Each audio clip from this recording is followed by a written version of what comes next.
Hi guys.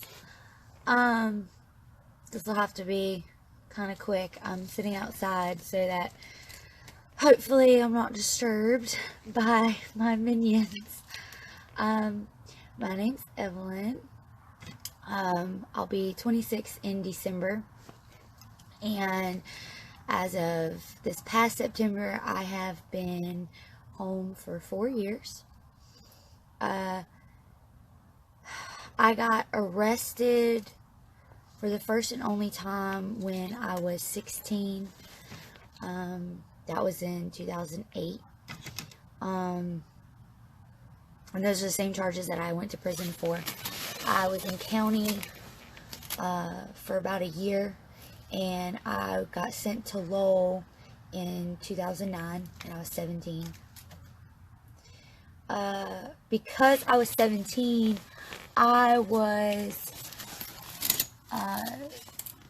classified as a YO, a youthful offender. And so I did 3.5 years as a youthful offender in that YO program.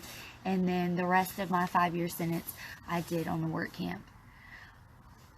County was scary for me because I'd never been to jail before and I was so young.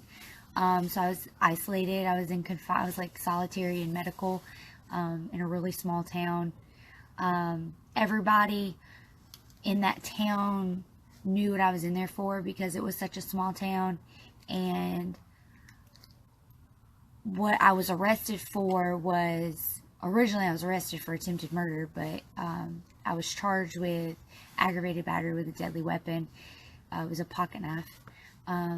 I was jumped and beaten up. 3 guys and a girl, and the girl ended up getting stabbed with the said pocket knife. It was probably the scariest thing that's ever happened to me. It is the scariest thing that's ever happened to me. It was worse than going to prison itself. Knowing even now that I have the capability to potentially kill someone is it's really scary. I laugh when I'm nervous.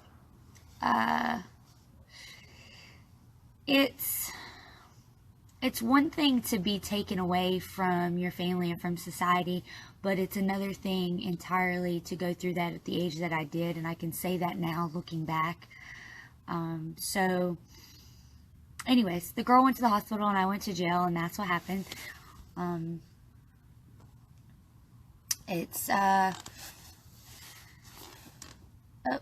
hi. So I get to Lowell. I'm 17, and I know that I have a 5-year sentence, and I'm petrified. The girls there it was horrible. We were in Charlie dorm on the main unit. There was no air conditioning. There was one fan on each side, and as a YO, they split you, so from 21 and under, you're on one side, and 21 to 25, you're on the other side. So I was on the side. The youngest girl in my dorm when I got there was 14.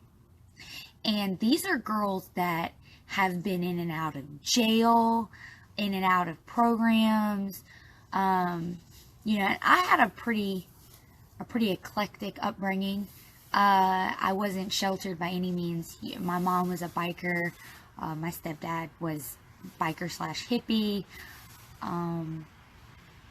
We were, traveling gypsies for the most part. We never stayed in one place longer than one school year. So I've been exposed to different, forms of life. We've been poor as you can be, and we've been comfortable.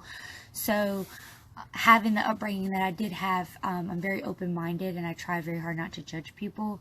So I wouldn't say when I described the girls there that they were one type, but they were different from me. Being that I was completely new to this whole being in jail, being incarcerated thing. They were disgusting. Oh, they were so gross. I mean, pads on the floor, bloody pads on the floor, blood on the toilet seats, mold on the floor in the bathroom. I know why they call them shower slides.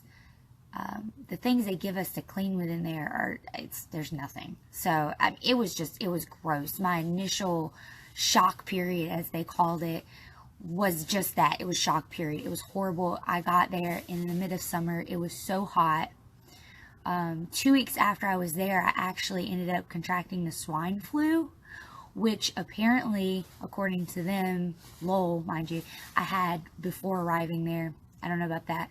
I spent 4 days, however high my fever was, sitting on my locker, because at the time, when I got there at WIOS, there wasn't any curricular activities. So either you went to school for your GED or you stayed at the dorm. And you had an option to either stay inside and clean, or they kicked you outside and you sat on the basketball court. No shade. 1 jug of water for everyone. No bathroom. You did not get to go inside to pee. They did not have the outside toilets like they do on the annex. So you're outside on this basketball court, direct sunlight, all day, you know. So I ended up being sick, and they let me stay inside, but I had to sit on my locker, and I couldn't lay on my bed. I couldn't do anything. I had to just sit on my locker all day. 4 days into it, I went to medical for the 3rd time, and they sent me back to the dorm again. And one of the nurses, Nurse Russell, she was fantastic. I don't think she works there anymore. She was amazing. She actually came back to the dorm and got me, put a face mask on me, took me to medical, and that was really the last thing I remember. And I woke up like 5 days later in medical. I don't know why they didn't send me to the hospital. I had IVs in my arm where they were pumping me with fluids. I didn't even know that they were authorized to do that on the compound. It was horrible. It was absolutely traumatic.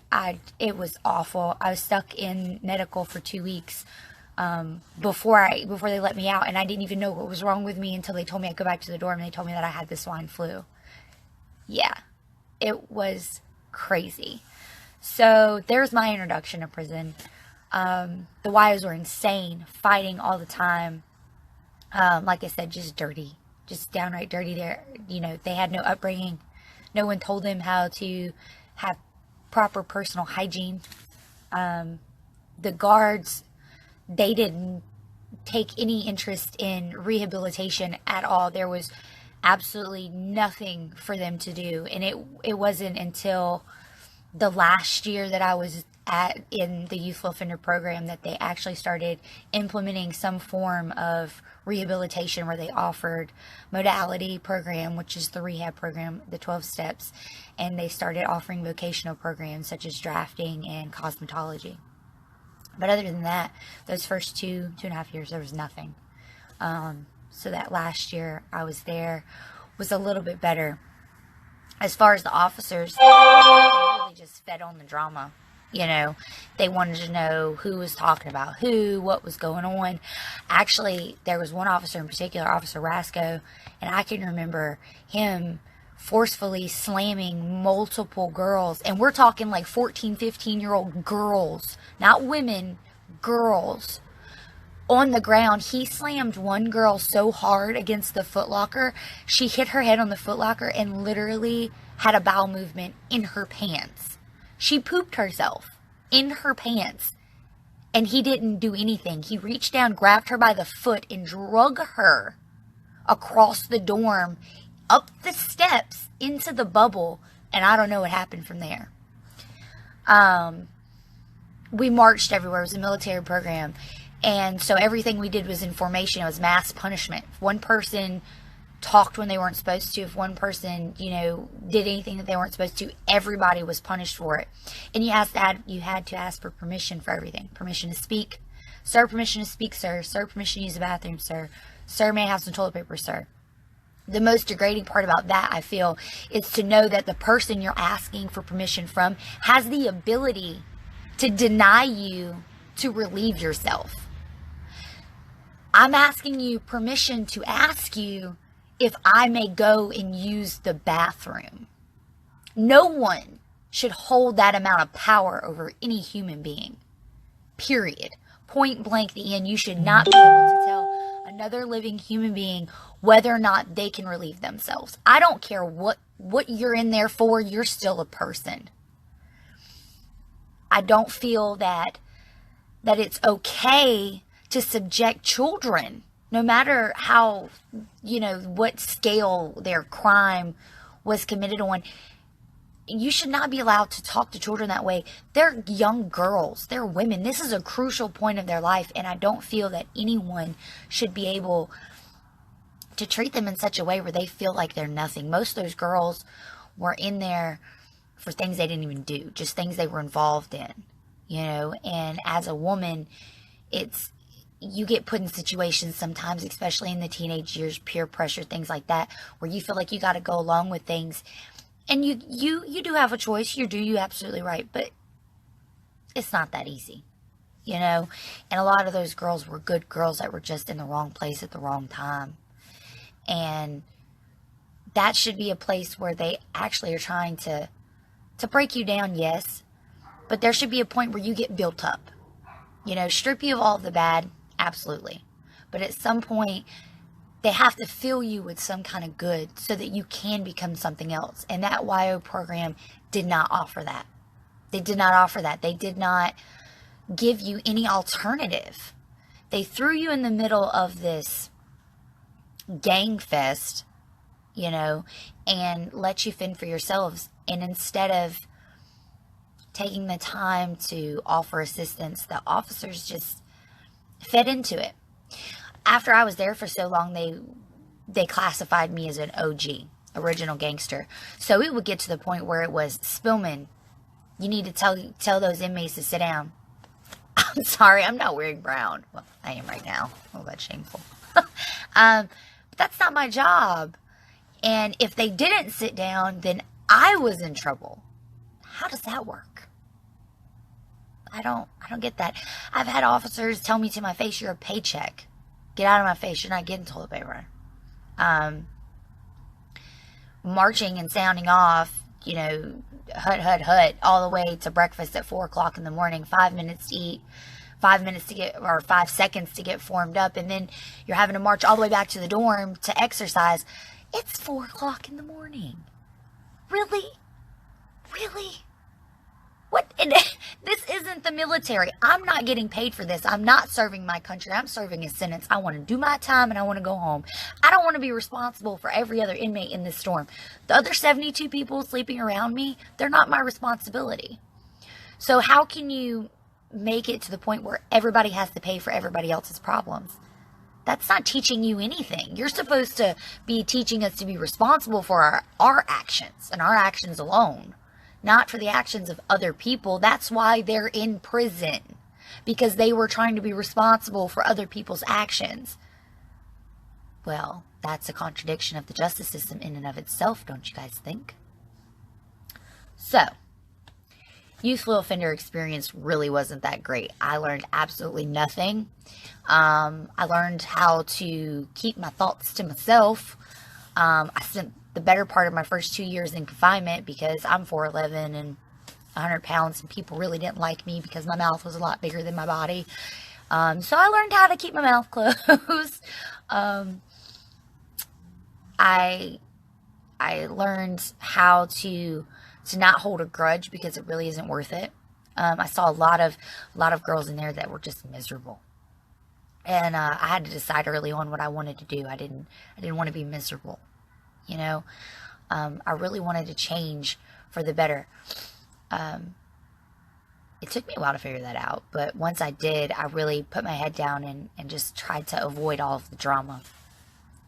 They called myself and the women that I associated with the Mexican Mafia. La Federales, if you know anything about history.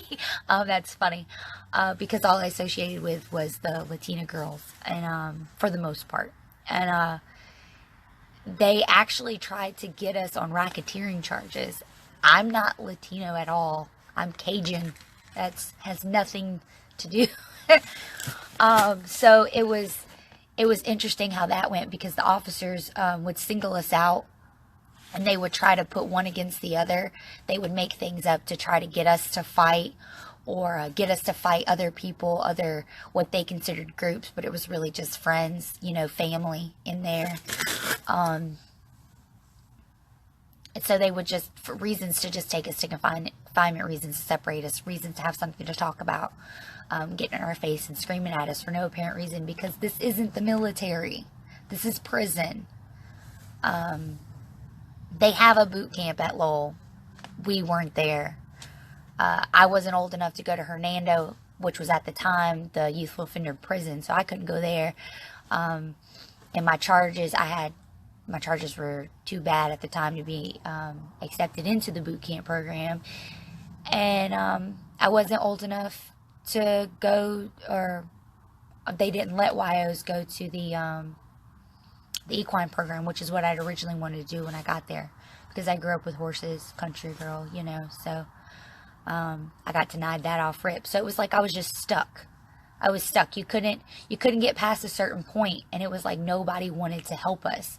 Nobody wanted to help you be anything more than what you were, and it was miserable. It was absolutely miserable. I can remember a handful of officers who were worth mentioning, and they're the only ones' names that I remember, really. Officer Ross, fantastic. Lieutenant Lodge, he became a colonel, I think. Miss Justice, fantastic. You know, and they're just certain ones that you remember. Sergeant Hicks, that just, they'll stay with you forever. There was way more bad than there was good, and I heard horror stories about the main compound, but it was nothing like what we had to deal with. Oh, it was torture. So finally, after 3.5 years, after I had graduated the program, yada yada, moved my way up in the ranks, finally got to the point where Miss Evans, who was head of education at the time, and head of classification, Miss Lee, I told him, I said, look, y'all gotta get me out of here. I gotta get out of this program. I'm gonna go crazy. Something bad's gonna happen. I just can't take it. Everybody that had been there when I had gotten arrested had already gone home. So I was all alone. Again, going back to the whole Mexican mafia, they had separated all of us. And so some went to the main unit, some went to the annex, some went home. One went to boot camp program. They got rid of all of us. So I was the only one left in the YO program. And most YOs do a 3-3 split. I had a 5-5 split. So I had 5 years in, 5 years out. Everybody was gone or was leaving or had already left. And I couldn't take it anymore. So I sat down with Miss Evans. I was like, I really want to get into this equine program. What do I have to do? She talked to Miss Lee. Miss Lee talked to me. I wrote letters. I cried. I screamed. I did whatever I had to do. And I finally got declassified. But because some of my gang members were on the main unit, they didn't want me to be on the main unit because they didn't want us to get back together, because apparently I was a leader, which was stupid because I wasn't. No one listened to me. So I was on the main unit for like a couple of hours. I got declassified at like 4 or 5 o'clock in the afternoon on like a Thursday. By 10 o'clock Friday morning, I was on the work camp. And this is the part where it was really crazy, because I didn't realize how damaged I was from being a YO. When I got onto the work camp, so it was like literally going from complete and total structure, even though it was like structured chaos, it was still structure, for 3.5 years, to being able to get up and go to the bathroom when I wanted to. Something as simple as being able to get up and go to the water fountain because I was thirsty, for no other reason but because I was thirsty. I'm gonna cry because it's so sad. Being able to go and just get something to drink was so intense for me. I didn't know what to do. And I was with women, older women, you know, like my mom's age, older, my momo's age. And it was so crazy to see these women there. I was just like, this is insane. What could they have done to go to prison? And I'm sorry.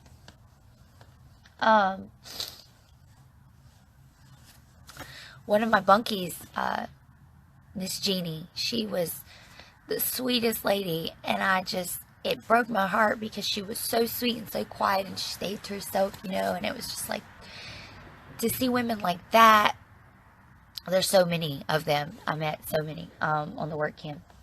But to see real women who had families, who were married with children and had careers, not jobs, but careers, you know, they were, a close friend of mine, she was a heart surgeon nurse, you know, like she was, she helped heart surgeons do crazy stuff. Like she was a real doctor. Like this was a thing, and she was in prison, and she was, you know, she had a husband and children at home, and it just, things like that, you know.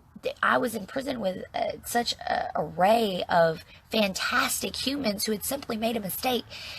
And these officers who had nothing more than a high school diploma or a GED, which was the same as me, felt that they were better than us to the point that they could get in these women's face who were old enough to be their mothers and would scream at them because they were on the toilet for too long.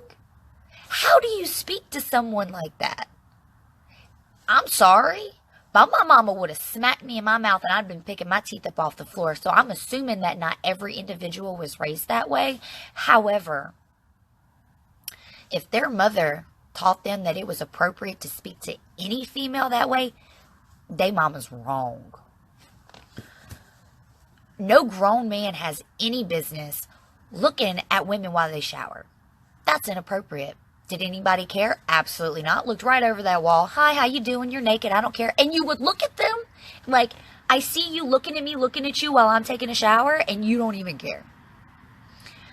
I mean, Officer Taylor on the work camp, oh my gosh, I really did not like that man. He was just cruel for no reason. Like, you're dead asleep and he's going to come over there and kick your locker right by your face until you wake up just to tell you that he had to go pee. I have to tell you, you don't have to tell me. Or that you just farted. Congratulations.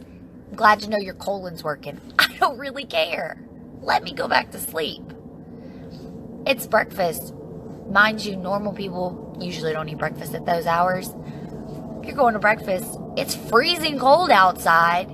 I'm sorry that I just woke up and I'm having to go eat so I can go get my medicine so I can go back to the dorm so I can maybe sleep for like 20 minutes before I have to go to work all day, because unlike you, I don't get to sit on my butt. And you think it's okay to scream in my face and then get mad at me when I look at you like you're stupid? Like, it's cold. Yes, I have my hands in my pockets. It's cold. It's freezing. The clothes that they give us in there, could we talk about that for like 2 seconds? Is that even considered clothing? First of all, it's the same clothes that are made for the men that the women have to wear. We're not shaped the same, okay? So don't get mad at me when they're a little bit tight on the backside. That's not my fault, okay? I'm sorry that I'm petite. I'm not built the way men are. I'm not saying that I got a Beyonce body or anything, but, you know, it doesn't. And then I'm going to get written up because my pants are too tight. How do you write me up for issuing me pants that don't fit? Or the boots. The boots. Oh my gosh, the boots. My toenails are ruined. I mean, they're ruined. I thought something was wrong with me. Like, I was just born that way. And I was actually talking to a friend of mine from prison.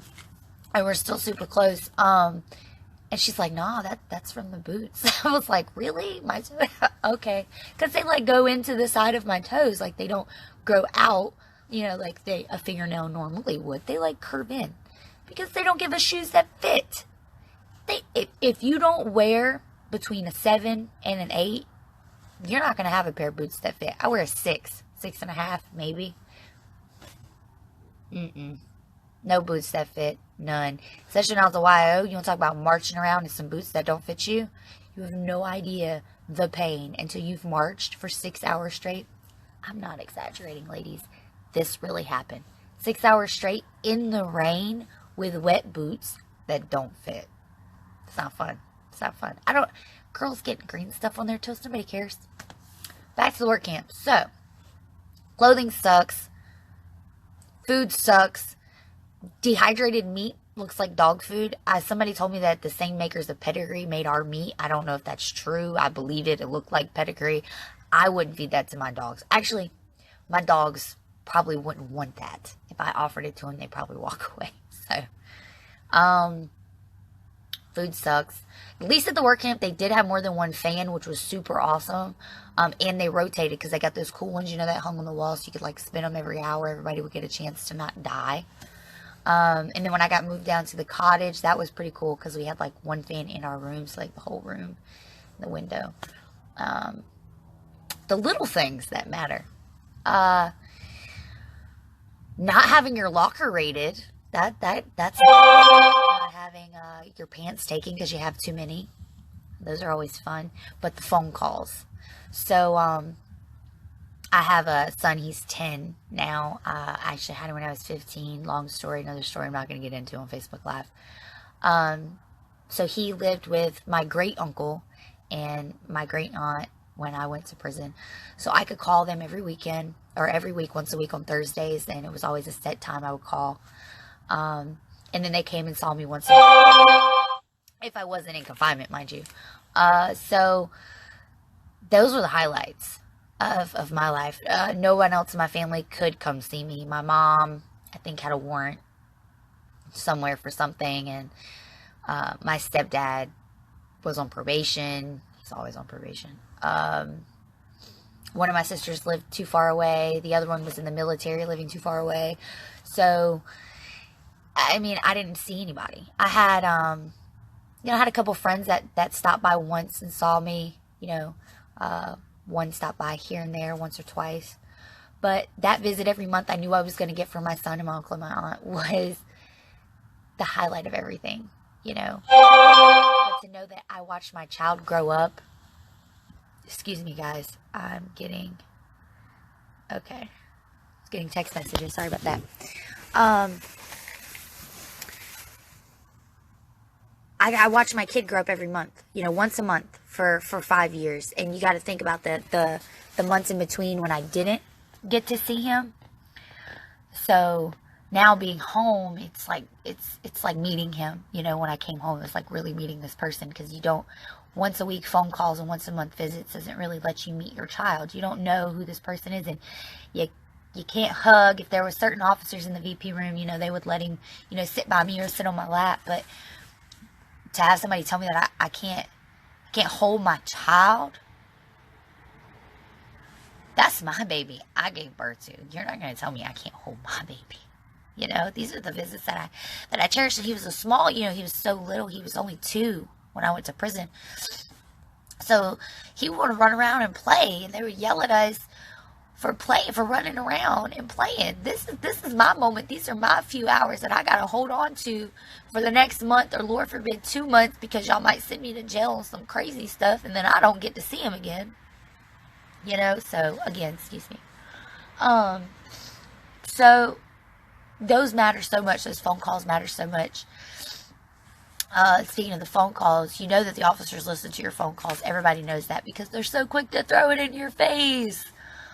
I remember having a very personal conversation about a personal issue. Again, I'm not going to go over on Facebook Live, but a very personal issue that I was speaking to my aunt about. That, I mean, it's nobody's business. I'm holding the phone, like trying to duck down, and the officer wants to come to me days later and try to like loudcat me about this personal issue. It wasn't like nothing gross, but it's girly stuff. Remember, I grew up in prison, so I didn't really know about everything. And like asked me questions about it, like, really? How inappropriate. And it was a male officer, and I don't remember his name, or I would totally put him on blast, but I do not remember his name.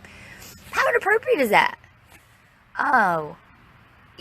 And when they find out that you have children, they are so quick to be like, oh, that's why you left your kids, or that's why you ain't got your kids, or that's why your kids don't love you, or how do you know how my children feel, first of all? Second of all, I'm pretty sure that's not in your job description. Like, I get it. Like, we're in prison. I understand. We did something wrong. We're a menace to society, blah, blah, blah. We're put away, whatever. We're still people. And that goes for the men, too. they're still people. I mean, it was traumatic. I remember there was a group of officers, and I don't remember their names, on the work camp. But there was a lieutenant, and then he had like 4 or 5 of his little homies that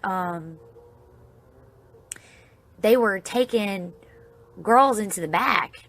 And I don't know, because of course I never got called back there, but asking them to do things. And if they didn't do things, then the lieutenant would put them in confinement. Not like for confinement, but under investigation. We all know once you go under investigation, you're liable to never get out of there. So they would go for supposedly saying that they were trying to do this. Like if they tried to tell, like, hey, he's trying to make me suck his penis, it was, oh, okay, well, you're going under investigation. And there was no investigation ever conducted. Nothing ever happened. And the officer stayed, and it kept continuing to happen to inmate after inmate. So these women were losing their visitation, losing their phone privileges, losing their ability to eat, you know, something remotely edible, whatever you did get from canteen. And all because the officers were doing something inappropriate. But they got to keep their jobs, but the women didn't. Because there was a huge likelihood that if you left the work camp, you weren't coming back. And I go on and on and on. I was there for so long. But that's all for now. I really actually got to go because I have to go pick up my fiance from work, who I've been with and I'm super happy with, and we have beautiful babies with. So it's not all horrible. It's been a long road though, but I'm very happy now. Maybe I'll check back in with you guys some other time. Thanks for watching and listening. Hi, Jan and Brittany and Cheryl and Miss Kim. Everybody, share your story. It's important. Bye. Good night.